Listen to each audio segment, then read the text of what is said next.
আচলতে হৈছে কি কেতিয়াবা এনেকুৱা লাগে সঁচাকৈ আমি উন্নয়নৰ শিখৰত অৱস্থান কৰিছো আৰু কেতিয়াবা এনেকুৱা লাগে যেন ভাৰতীয় গণতন্ত্ৰ আটাইতকৈ জটিল সময়ত উপনীত হৈছে।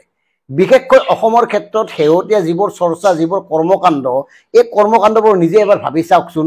ব্যাপক ৰূপত মদৰ দোকান বৃদ্ধি হৈছে, তাৰ বিপৰীতে এতিয়া বন্দুকৰ কথা কোৱা হৈছে।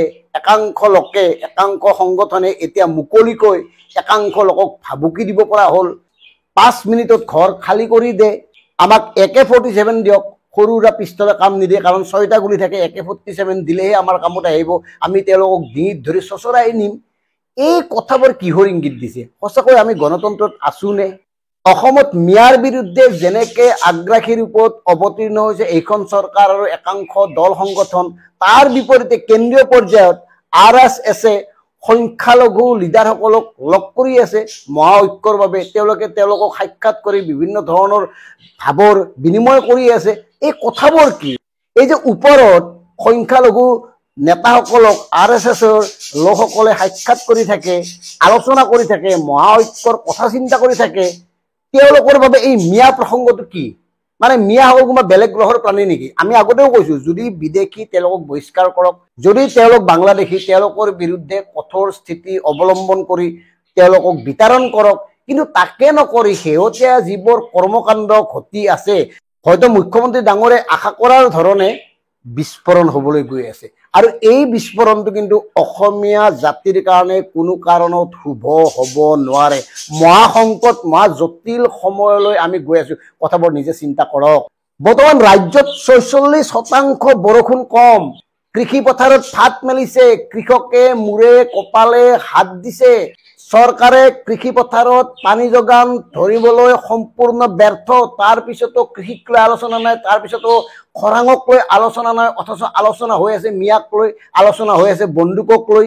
এই কথাবোৰ কি? আচলতে কেন্দ্ৰীয় শিক্ষামন্ত্ৰীয়ে শেহতীয়াভাৱে দিয়া তথ্য মতে ডক্টৰ হিমন্ত বিশ্ব শৰ্মা ডাঙৰীয়াৰ শাসনকালত অসমৰ চৰকাৰী মাধ্যমৰ বিদ্যালয়ৰ পৰা 2,50,000তকৈও অধিক ছাত্ৰ ছাত্ৰীয়ে শিক্ষা বাদ দিছে। মানে ছাত্ৰ ছাত্ৰীৰ সংখ্যা হ্ৰাস পাইছে।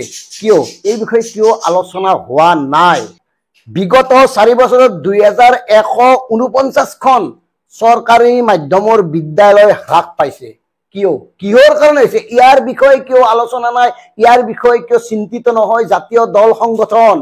অথচ এতিয়া সংগঠনৰ নেতাই মুকলিকৈ চৰকাৰক AK-47 খুজিব পৰা এটা পৰিৱেশ সৃষ্টি হ'ল। কেইদিনমান আগতে বাতৰিত চৰ্চা হ'ল যে ধুবুৰী, গোৱালপাৰা, কাৰ্বি আংলং আদি কিছুমান অঞ্চলত মূল্যৱান খনিজ সম্পদৰ ভাণ্ডাৰ আৱিষ্কাৰ হৈছে। সেই অঞ্চলসমূহত আৱিষ্কৃত খনিজ ভাণ্ডাৰৰ ওপৰত অসমীয়াৰ অধিকাৰ থাকিবনে? অসমীয়াই অধিকাৰ সাব্যস্ত কৰিব পৰাকৈ অসমীয়াৰ বাবে উদ্যোগ স্থাপন হ'বনে? এই বিষয়ে কিয় জাতীয় দল সংগঠনে বৰ বিশেষ গুৰুত্বপূৰ্ণ ভূমিকা গ্ৰহণ কৰা নাই?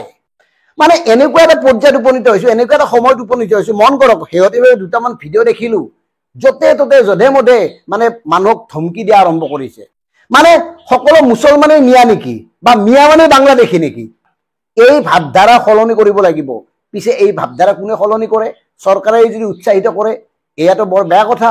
এটা ব্যৱস্থাৰ মাজেদি বিদেশী চিনাক্ত কৰি তেওঁলোকক তাৎক্ষণিকভাৱে বহিষ্কাৰ কৰাৰ কাৰণে ইতিমধ্যে উচ্চতম ন্যায়ালয়ে নিৰ্দেশনা জাৰি কৰিছে। তাৰ পিছতো এই কাৰবাৰবোৰ কিয়? আনহাতে ৰাইজসকল মন কৰক, এই যে মিয়া মুছলমান বাংলাদেশী এই নাটকবোৰ কৰি কৰি আমাৰ কিমান লোকচান হৈছে। কাজিৰঙাত উচ্ছেদ কৰিলে 14 কোটি টকা দিবলগীয়া হ'ল। ধুবুৰীত উচ্ছেদ কৰা সকলক 1 কঠা 5 লেচা মাটি দিয়াৰ লগতে 50,000 টকাকৈ ক্ষতিপূৰণ দিলে। গোৱালপাৰাৰ উচ্ছেদিত সকলকো ক্ষতিপূৰণ দিবলৈ বাধ্য হ'ব। এইকাৰণে বাধ্য হ'ব, ইতিমধ্যে উচ্চতম ন্যায়ালয়ে নটিচ পঠাইছে, জাননী দিছে চৰকাৰ আৰু প্ৰশাসনক, মানে সেই উচ্ছেদক লৈ। গতিকে এনেকে প্ৰত্যেকটা উচ্ছেদিত অঞ্চলৰ লোকসকলক যদি পুনৰ সংস্থাপন দিব লাগে, ক্ষতিপূৰণ দিব লাগে, লোকচান কাৰ?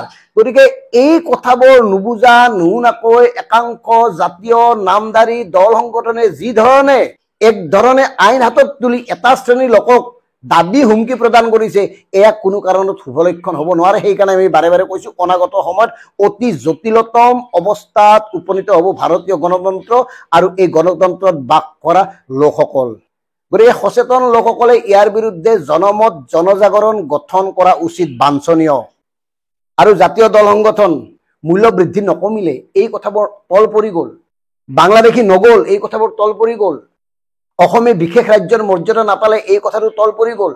মেডিচিনৰ দাম নকমিল, এই কথাটো তল পৰি গ'ল। এতিয়া ক'ত ব্যস্ত মানুহবোৰ? বন্দুক আৰু মিয়াত। এনেকে মানে এখন সমাজ চলিব পাৰে নেকি? নিজেই চিন্তা কৰক। ধন্যবাদ।